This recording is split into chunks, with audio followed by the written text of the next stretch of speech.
Bendiciones en Cristo. Se dice que cargamos la presencia de Dios como creyentes y al momento de creer el Espíritu Santo vino a morar dentro de nosotros. Eso es bíblico, está establecido en la Escritura. Ahora, ¿a qué dimensiones cargamos la presencia de Dios? Para hablar acerca de cargar la presencia de Dios, el término académico en el griego es Theotokos. Pero Theotokos se emplea en un momento donde la Escritura en los Evangelios está hablando acerca de la experiencia de María. María, quien tuvo a Emmanuel, Dios con nosotros adentro. Pero ¿a qué nivel cargaremos la presencia de Dios? ¿Necesitará Dios para manifestarse de nuestra ayuda o fuerza humana? De eso hablamos durante este seminario, este sermón que les vamos a compartir. Es la primera parte del seminario Uso y Abuso de los Dones Espirituales que dimos junto al evangelista Roberto Lugo. Si quieres saber de qué se trata este seminario y este tema, síndrome de USA, quédate conmigo, que de eso hablamos a continuación.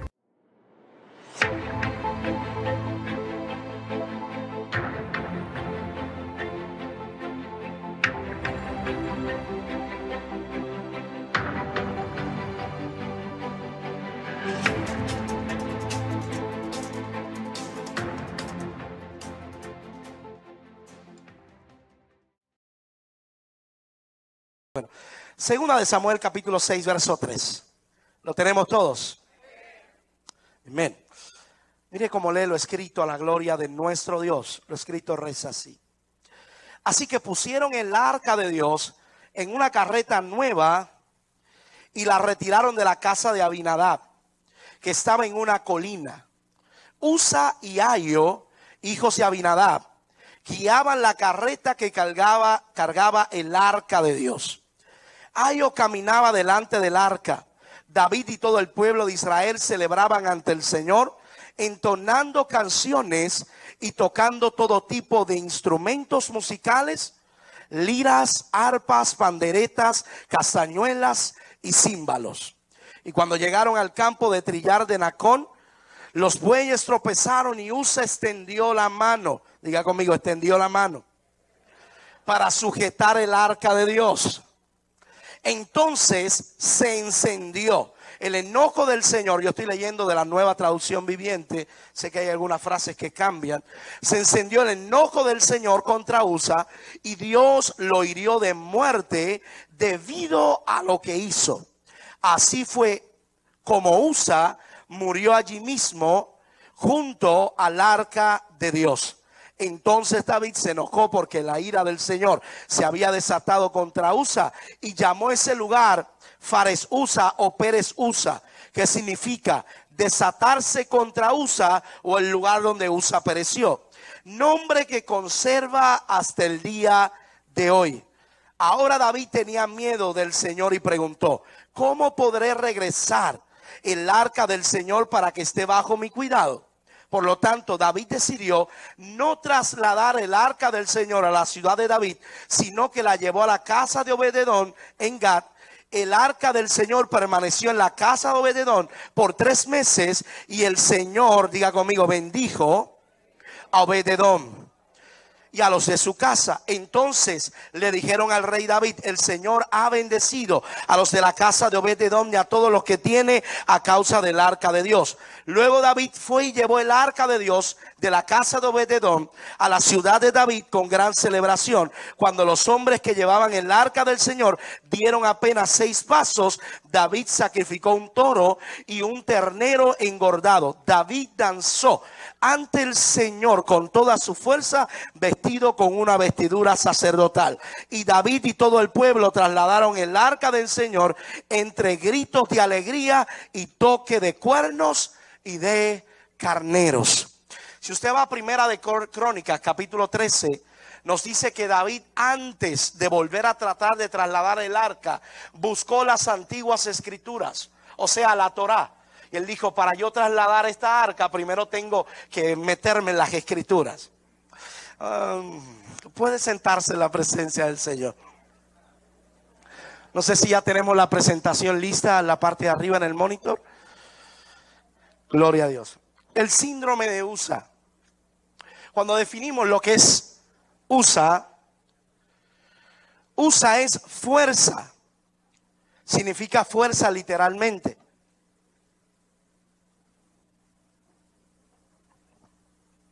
Usa significa fuerza, viene del hebreo fuerza. Uno de los conductores del carro en que David trasladó el arca hacia Jerusalén, cuando vio los bueyes que tropezaban, esa es la historia en síntesis de Usa, cuando vio los bueyes que tropezaban, se decidió entrometerse para evitar que el arca cayese al suelo. Segunda de Samuel capítulo 6 verso 3 al 11 lo presenta, y Primera de Crónicas capítulo 13 verso 7 al verso 14. Posiblemente era el dueño de un jardín ubicado cerca de Jerusalén, en el cual fueron sepultados los reyes Manasés y Amón. O sea, si era dueño de un jardín donde algunos reyes fueron sepultados, Usa tenía una autoridad, tenía un poder, tenía influencia. Y por haberse sepultado a dos reyes procedentes de la tribu de Benjamín, por haberse sepultado a dos reyes, ya esto le daba un estándar y un reconocimiento delante de todos. O sea, podemos establecer que Usa era reconocido. Diga conmigo, Usa era reconocido.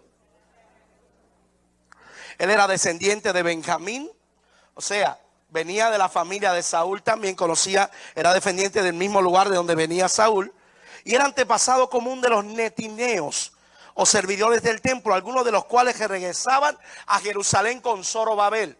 Si algo debemos saber es que si usted es descendiente de los servidores del templo, todas las reglas del templo usted las conoce. Usted debe de conocer. Los hebreos no tenían la costumbre que usted y yo tenemos hoy.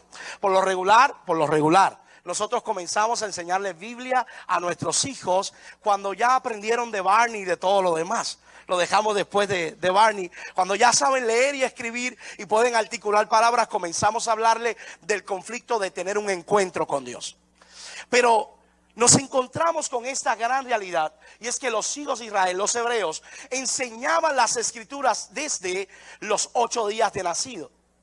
Ya desde el nacimiento se comenzaba a leérsele la Torá a los hijos, y desde muy pequeño, cuando ya podían articular algunas palabras, los enviaban al templo. Los levitas, los sacerdotes, se encargaban de enseñar, y el oficio no era solamente del padre, el oficio era de la familia. Por eso siempre me gusta enseñar que cuando usted tiene un ministerio al cual Dios lo llamó, el ministerio no es solamente suyo, en el ministerio también opera su familia. Entonces, Esdras 2:49 y Nehemías 7:51 presenta que Usa tenía que conocer del reglamento que se practicaba en el templo. Vamos al segundo slide, por favor. Primero, segundo, tercer slide. Muy bien. Tercer slide. Perfecto. Ahora, tenemos que presentar los conflictos al trasladar el arca de Dios. Tenemos 3 conflictos particulares. 3 conflictos al trasladar el arca de Dios. Y entiéndase, cuando hablo del arca, hablo de al trasladar la presencia de Dios. ¿No es eso lo que hacemos en nuestros templos? Cuando cantamos y adoramos al Señor, le pedimos a Dios, bendiga pastor, le pedimos a Dios que traslade su presencia al lugar donde estamos. Por eso decimos, este lugar es casa de Dios y puerta del cielo. Un lugar donde el cielo se conecta con la tierra. Porque cuando Dios habla del cielo, su palabra se refleja aquí en la tierra. Mira los 3 conflictos que presenta este verso al trasladar el arca de Dios. Número 1, trataron de cargar la presencia de Dios, trasladar el arca, sin primero leer las instrucciones en la Torá. Nunca una experiencia puede estar por encima de lo escrito en la palabra de Dios. Yo necesito volver a declarar esto porque yo creo que usted no me escuchó. Nunca una experiencia puede estar por encima de lo escrito en la palabra de Dios. Aquí viene el principal problema. El principal problema es que comienzan a trasladar la presencia de Dios. Ellos dicen, tenemos que movilizar la presencia de Dios, pero quisieron movilizar la presencia de Dios sin primero consultar las escrituras. Cuando yo trato de que la presencia de Dios comience a trasladarse a diversos lugares y no consulto la escritura, voy a tener problemas. La palabra de Dios tiene que ser mi principal guía, mi principal mapa, lo principal que uso antes de comenzar mis servicios. Los muchachos de mi ministerio saben, para gloria del Señor, ellos conocen que cuando vamos a interceder, intercedemos usando la palabra de Dios. todo lo que se debe hacer y se haga para buscar que Dios traslade su presencia del cielo al lugar donde usted está reunido, debe de primero buscarse la referencia en la palabra de Dios. Conflicto, segundo conflicto. Pusieron la presencia de Dios en un transporte hecho por las manos de los hombres. Voy a repetir esto. Segundo conflicto, pusieron la presencia, el arca, en un transporte que había sido hecho por las manos de los hombres. El arca se suponía que fuese transportada sobre los hombros de los sacerdotes. Y el sacerdote era un hombre de carne. Y un hombre de carne no fue hecho por las manos de los hombres, sino fue hecho por las manos de Dios. Cabe establecer que nunca cargaremos la presencia de Dios. Ella siempre nos cargará a nosotros. Necesito volver a declarar esto. Nunca cargaremos la presencia de Dios. Ella siempre nos cargará a nosotros. Aquí viene el conflicto. El conflicto viene cuando cambian el método. Deja de ser algo que Dios había creado y ahora lo que los hombres habían creado era el método para transportar la presencia de Dios. Tenemos que ser realistas que en este tiempo han habido muchos elementos usados con los cuales se ha tratado de presentar o de trasladar a ciertos lugares la presencia de Dios.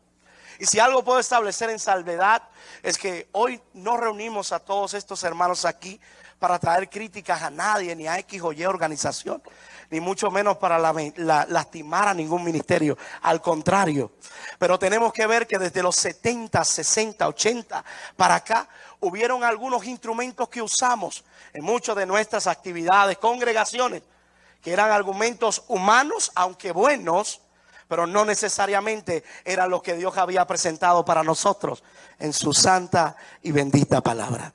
Número 3, trataron con una conducta habitual de trasladar el arca de Dios. Hubo celebración sin consagración. Cuando la consagración es la que nos lleva a la celebración.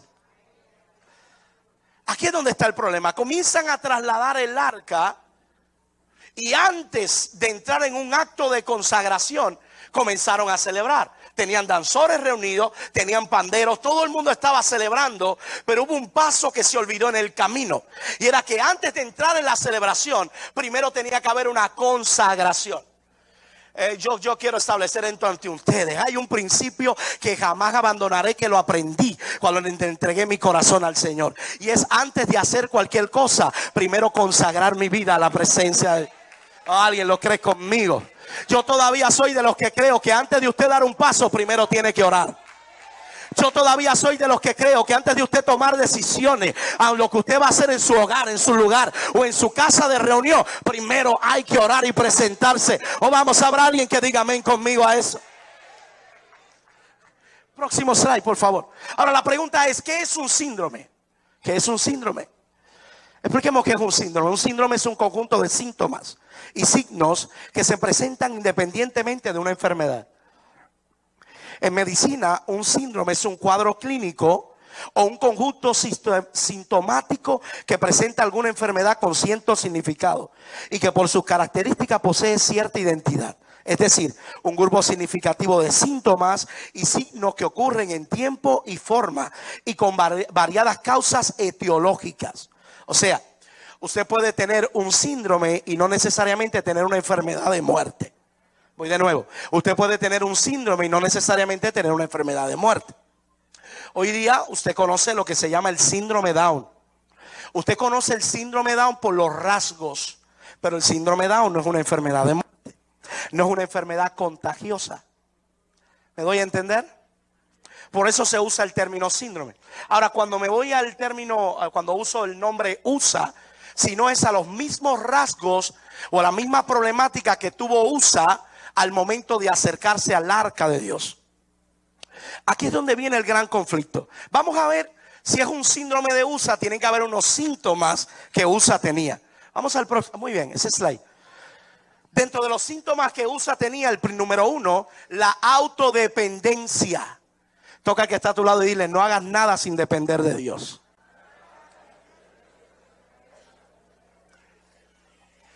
Usa sufría de autodependencia. Déjeme darle el cuadro rápidamente. Déjeme darle el cuadro. Usa, hijo de Abinadab, había estado, y Ahio habían estado cerca del arca de Dios 20 años. 20 años cerca del arca de Dios. ¿La conocían? Yo quiero que usted imagine a Usa de momento. Yo quiero que usted lo imagine. Préstame la botella. Usa tal vez una tarde estaba bebiendo agua en uno de sus carros. Y en una tarde tal vez llegaba y vio que Abinadab tenía escondida el arca en una habitación. Y de momento Usa había escuchado que el que se acercaba a esa arca se moría cuando se acercaba. Pero yo quiero que usted imagine a Usa la primera vez que llegó a la habitación. Abrió la cortina con temor. Ahí está el arca. Hay que tener cuidado con el arca. Pero ya pasaron 5 o 6 días más. Y ahora Usa vuelve a tocar y caramba, ¿podré yo entrar ahí y no morir? Y Usa ahora viene y hace, déjame tirar la mano adelante a ver si me da lepra en la mano, pues no puedo entrar. Y Usa tira la mano, no pasó nada, pero no voy a entrar. Pasó 6 meses más. Lo que estoy hablando es extra bíblico, pero creo que usted vaya al cuadro de lo que estoy hablando. Pasaron tal vez 6 meses más, 1 año. Y este día Usa está ocioso y Usa dice, la otra vez metí la mano y no me pasó nada. Vamos a ver, voy a tratar con la pierna ahora.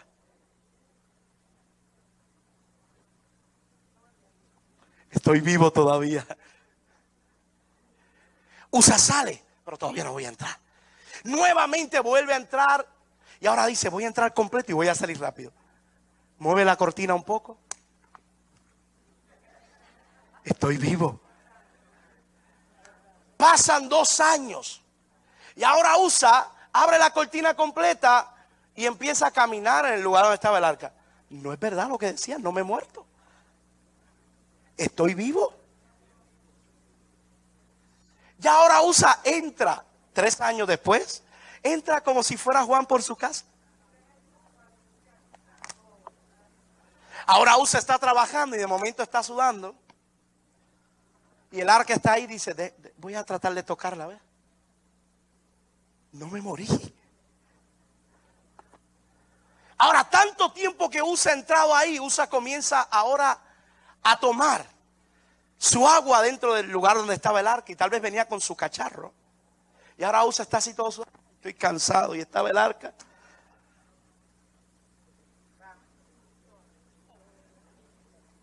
Arquita, qué linda tú eres. Oye, qué bien trabajaron esta gente aquí. Mira para allá. Qué buena confesión. Porque uno de los problemas que comenzó a tener Usa está en el punto 3. Se llama familiaridad. Comenzó a tener familiaridad con la presencia de Dios. Si algo estoy orando sobre nuestros ministerios en Puerto Rico, sobre nuestras iglesias, es que vuelva el temor de Dios como nunca antes. Que vuelva como nunca antes. Cuando nos familiarizamos con la presencia de Dios, perdemos el temor hasta hablar mal de nuestros pastores. Yo me acuerdo cuando yo le entregué mi corazón a Cristo, que en la iglesia tú tratabas de hablar mal del pastor y alguien te dice, cuidado que ese es el ángel de la iglesia. Y hoy día es tan fácil decir eso, lo que es un buscón y un charlatán. Dile que está a tu lado, no te familiarices. Se pierde sensibilidad. Comenzamos a tener insensibilidad y los cultos, nuestras reuniones comienza a ser algo habitual. Ya llegamos y Dios se está manifestando y alguien está envuelto en la manifestación y nos podemos parar y a bostezar.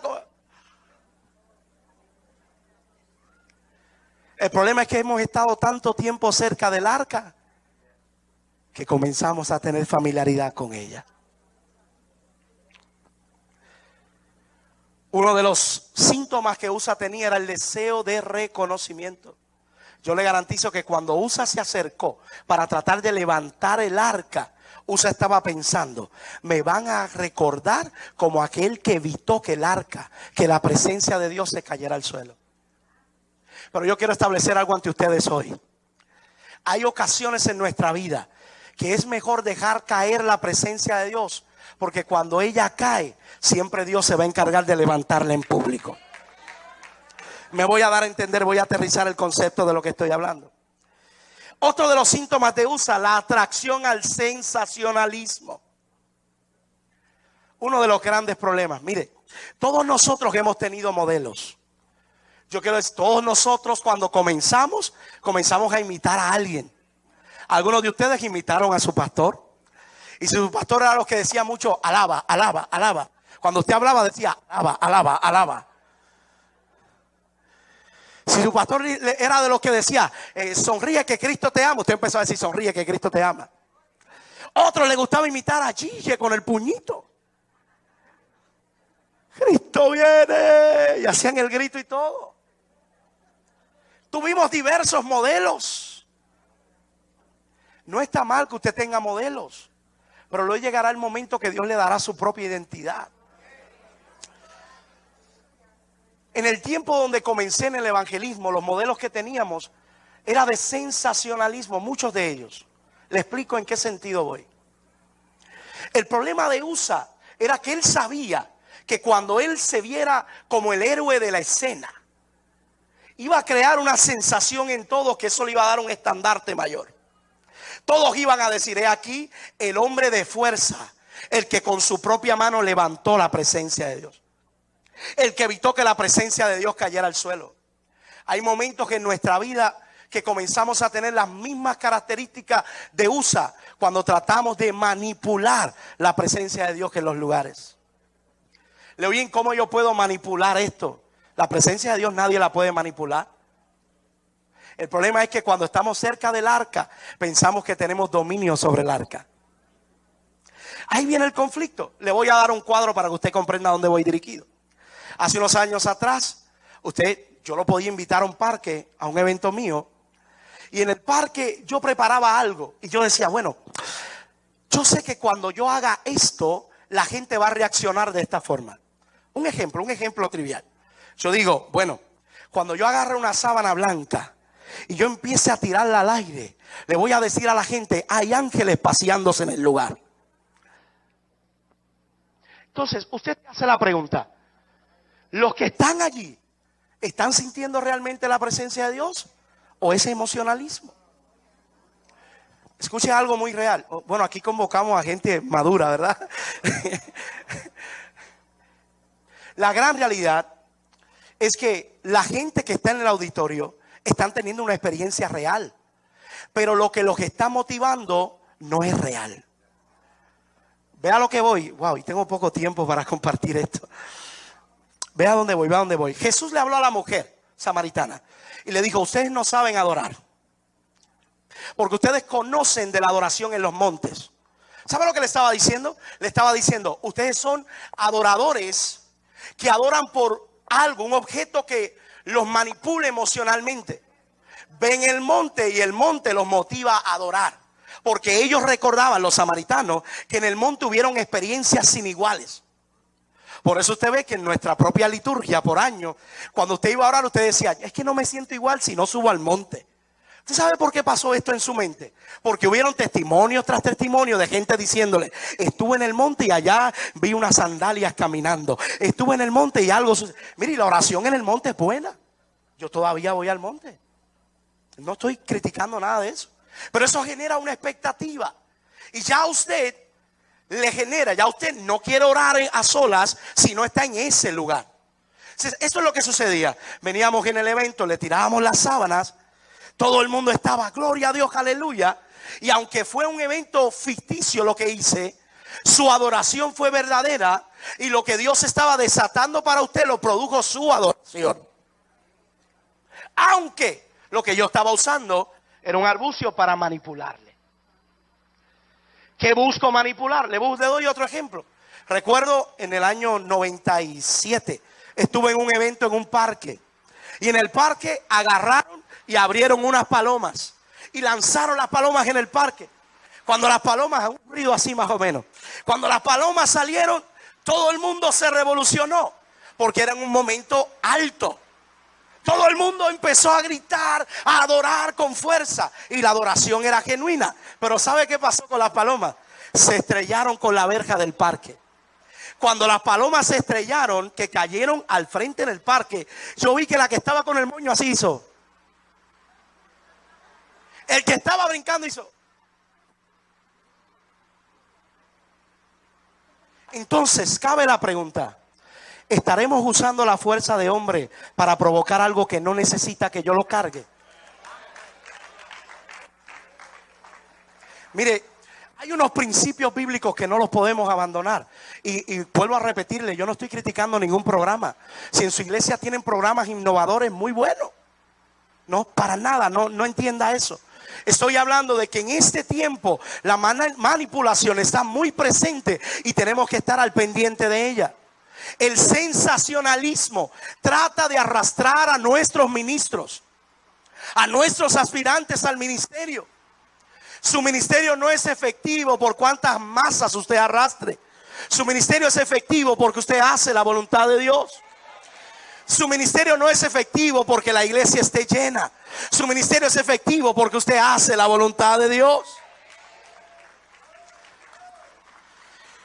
Otro de los puntos: opulencia y altivez. Opulencia y altivez. Dentro de lo que es poner nuestras manos para tratar de empujarlo de Dios, nos vamos a encontrar siempre que hayan estos síntomas. Va a haber una tentación a entrar en un aspecto donde comencemos a usar lo que a Dios le pertenece. Mire, hoy día tristemente se usan sin número de cosas. Se usan cosas externas como también se usan cosas internas. Tenemos personas que fluyen en diversos dones, y cuando usted fluye en un don, usted crea una reputación, ¿sí o no? Esto era lo que pasaba con Usa. Todo el mundo decía el hombre de la fuerza, y él decía: yo tengo la reputación de que soy el que tengo fuerza. Cada ministerio Dios le ha dado un don particular para edificar al cuerpo de Cristo. Tengo que volver a repetir eso: para edificar al cuerpo de Cristo. Cuando se lee 1 Corintios capítulo 14, presenta que aún la profecía es también para edificar al cuerpo de Cristo. Por tanto, hoy tengo que comprender que la profecía, y aunque yo, para gloria del Señor, también profetizo y creo 100% en la profecía, tengo que hoy identificar que la profecía para nosotros no puede ser un mapa que sea un guía de tu vida. La profecía tiene que venir para confirmar lo que ya Dios ha tratado en secreto contigo. ¿Alguien me está comprendiendo hoy? No, compréndame. Es más fácil que usted vea un servicio y en el servicio alguien venga a ponerle las manos, a que usted tome tiempo de oración para estar y que Dios le hable a usted directamente. Vea a dónde voy. El peligro de esto, de creernos que podemos cargarla, la presencia de Dios, y hacer con ella lo que queramos, estriba en que ocasiones podemos usar hasta los dones de Dios, lo que le pertenece a Dios, de una mala manera y hasta confundir a algunos. Me he topado con casos en consejería de personas que han vivido lo que es la manipulación profética. ¿Le oyen qué es la manipulación profética? Usted llegó a este lugar, usted indicó en este lugar, en esta congregación, que usted está buscando una iglesia donde quedarse, y de allá alguien del altar le da una profecía y le dice: este es tu lugar, así te dice el Señor. Toda profecía tiene que pasar el filtro de la palabra de Dios. Me he encontrado pastores que no se hablan los unos con los otros, porque alguien en un día le profetizó: no te juntes con ninguno de los de este lado porque todos están contaminados. La profecía nunca tendrá como fin dejarte tu corazón resentido. Necesito volver a repetirte eso. La profecía nunca tendrá como fin dejarte tu corazón resentido. Si alguien en la iglesia te profetiza, aquí hay mucha gente que habla mal de ti, agárrale la corbata y dile: dime quiénes son si Dios te lo mostró. Porque lo que deja es un mal sabor, ¿sí o no? Usted va a estar todo el día en la congregación: yo creo que es fulana porque esa me mira mal cada vez que entro. O es fulano porque no le gusta el tamaño de mi topete. No le gusta. Entonces la profecía no viene para nosotros cargarla, viene para impulsarnos a acercarnos a esa presencia. Entonces tengo que reconocer claramente que no puedo usarme de ese don para mis fines personales. Si yo tengo algo contra algún hermano de la congregación o algo que quiero corregir a alguien, no me voy a usar de la profecía para corregirlo. De hecho, este lugar santo, el altar, no es para usted dilucidar problemas con su oveja ni con algún hermano que usted tenga. Es para comunicar la palabra de Dios. Dígale que está a su lado, el que está allí le ama.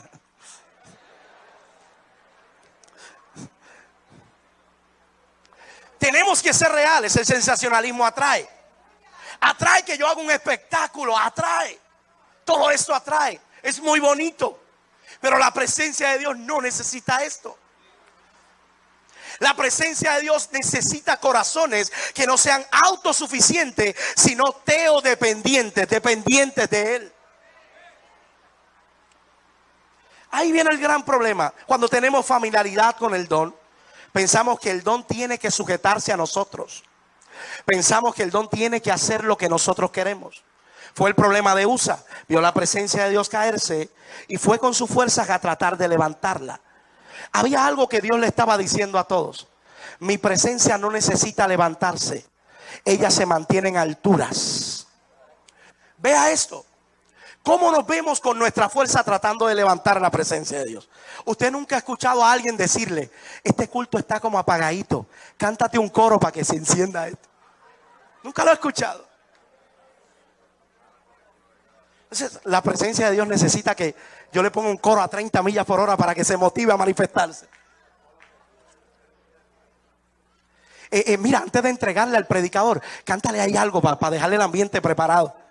Dejarle la atmósfera preparada. La palabra de Dios no será suficiente para cambiar atmósfera. Si la palabra de Dios no cambia una atmósfera, no hay quien la cambie. Si la atmósfera cambia, cambió porque Usa metió su mano en el arca. ¿Usted me está comprendiendo lo que estoy hablando hoy? El problema de Usa era el deseo de reconocimiento. Nunca la presencia de Dios se manifestará a mí para que yo sea reconocido delante de todos. Siempre la presencia de Dios se manifiesta para que Cristo sea exaltado. Y ya voy terminando con estos puntos. Segunda de Samuel capítulo 1 verso 9 presenta un conflicto. Un joven que era de los amalecitas. Este joven nunca había tenido problemas. La familia de este joven se dedicaba a recoger el botín de guerra. ¿Qué era el botín de guerra? Cuando todos peleaban en la guerra, siempre se quedaba tesoros, espada, metal. Y esta familia se dedicaba a, cuando ya estaban todos los cuerpos muertos, caminar recogiendo los metales. Y este joven un día caminó en el campo de batalla donde Saúl murió. Y caminando en el campo de batalla donde Saúl murió, se encontró con Saúl moribundo. Y sabiendo que se quería matar porque estaba sobre su propia espada, lo ayudó a que se muriese ya. Le hizo un suicidio asistido. Y ahí estando, tomó la corona del rey Saúl. Y cuando se investiga la vida del rey Saúl, el rey Saúl nunca se preocupó por el arca. El rey Saúl nunca le interesó la presencia de Dios. Lo que le interesaba es que todos reconocieran su reinado. Pero este joven que nunca había tenido problema, se fue a buscar la corona y tomó la corona en sus manos y se la llevó a la casa del rey David, la casa real. Y le dijo al rey David: me encontré con la corona de Saúl. ¿Sabe que cuando él la tomó, él esperaba que alguien le aplaudiera? Alguien lo pusiera en un mayor lugar. Él dijo: esta corona me va a promocionar. Pero la corona de un hombre que no ha tenido relación con Dios solamente produce muerte. Te lo voy a volver a repetir. Una corona de alguien que no ha tenido relación con Dios solo produce muerte. Tomó la corona de Saúl y con la corona de Saúl quería buscar una nueva posición. ¿Sabe lo que el rey David dijo? Lo que has traído ha traído tu propia muerte. Mátenlo afuera. Porque él está tratando de ser reconocido, en estos parafraseos, con la gloria de alguien que pereció.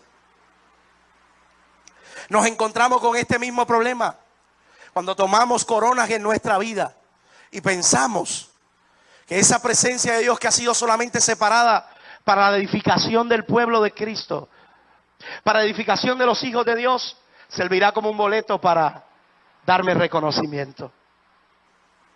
Él se encontró la gloria de Saúl y esta le costó la vida. Cuando estamos en búsqueda de gloria, en vez de que la gloria nos busque a nosotros, siempre vamos a tener problemas. Si usted mira el ministerio de Saúl, a Saúl cuando lo fueron a ungir como rey, Saúl no pretendía el reinado. Si le pregunta a David lo menospreciaron y lo escondieron atrás. Y la unción fue la que lo buscó a él. Si usted le pregunta a Moisés, Moisés estaba haciéndose cargo de las ovejas de su padre Jetro. Y mientras estaba sirviendo, un llamado se le apareció de frente. Leujín, ¿cómo yo puedo llegar a tener grandezas en Dios? Sencillo, humíllate como servidor, que siendo pequeño Él te hará grande. Nunca podremos ayudar a la presencia de Dios.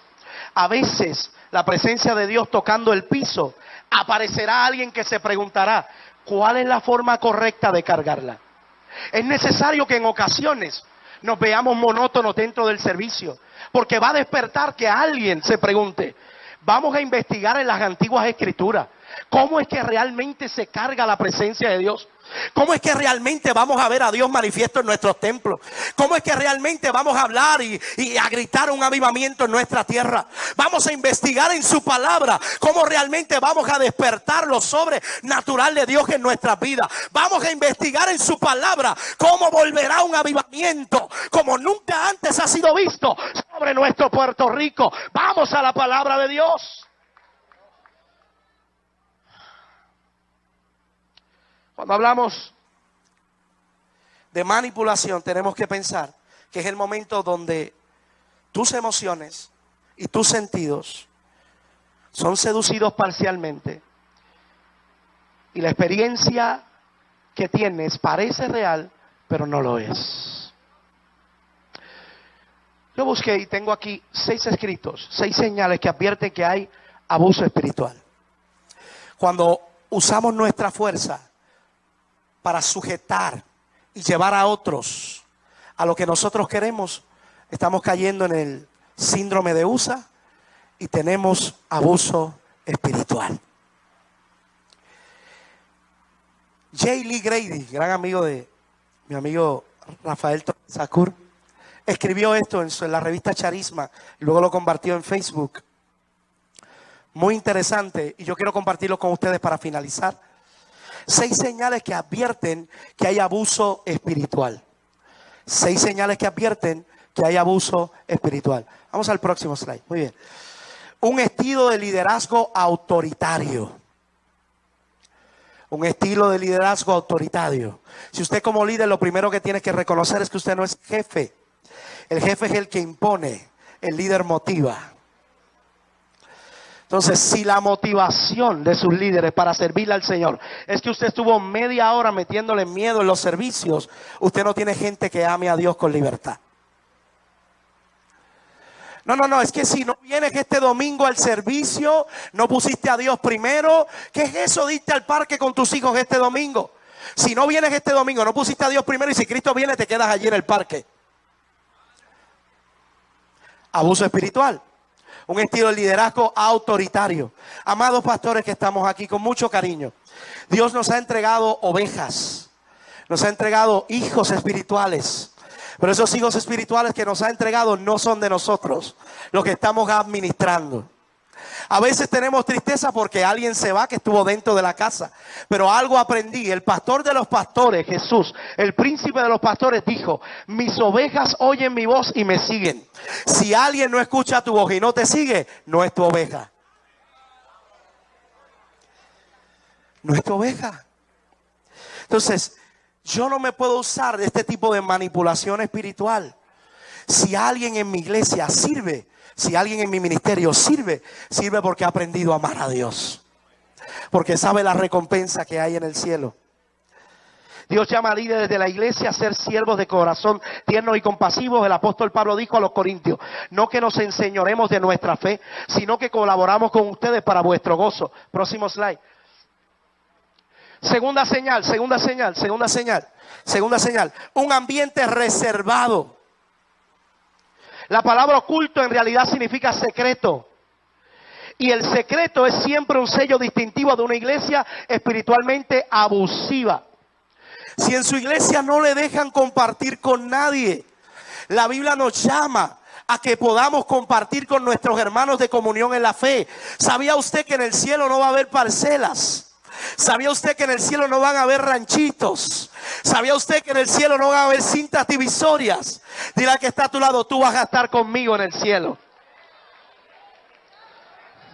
Yo estoy presentando lo que Lee Grady estableció, que son las señales de abuso espiritual. Ve al tercero, vamos al tercero. Tercer punto: estilismo espiritual. Es interesante que la mayoría de las iglesias de culto no crecen. En el caso de Word, y cuando él usa el término culto se refiere a lo secreto.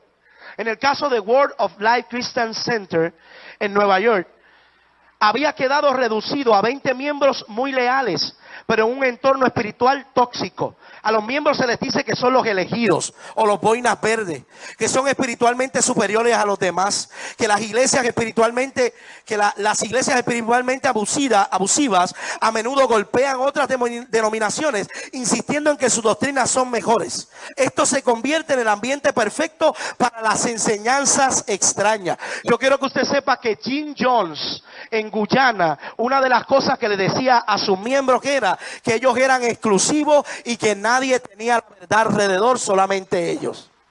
Este mismo hombre tiempo después les dijo: Dios se me reveló hoy, me dijo que nos bebiéramos un veneno para encontrarnos con él. Ya usted sabe con quién se encontraron, ¿verdad? Cuatro. Presenta Lee Grady la manipulación financiera. Mire, no es que haya algo de malo en que usted levante ofrendas, en que usted exhorte a las ofrendas dentro de la congregación, pero a veces usamos textos fuera de contextos para levantar ofrendas y creamos un conflicto.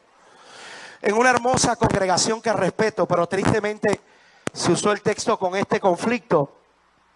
Usaron el texto donde Moisés le dice a los hijos de Israel que vivían lejos del tabernáculo. El texto que dice: y llegarás hasta el tabernáculo, y no podían traer su ofrenda de lejos porque se le descomponía. Y frente al tabernáculo pagarás por lo que deseas, por la ofrenda. Tuve la experiencia de estar en un lugar donde levantaron la ofrenda con este verso. No leyeron el capítulo completo, solamente leyeron donde decía: y pagarás por lo que deseas.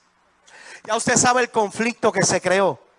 Vi una niña pasar con una ofrenda y decir: yo quiero dar esta ofrenda para que papi deje de fumar. Si papi no dejó de fumar, ¿qué va a pasar con la fe de esa niña? Ve que nuestra responsabilidad tiene que ser mayor. Y este síndrome debemos de trabajarlo desde ya. Número 5, ya estoy terminando. No hay respeto a la libertad personal. No hay respeto a la libertad personal. La experiencia de iglesia que usted tiene no lo puede restringir de su libertad personal.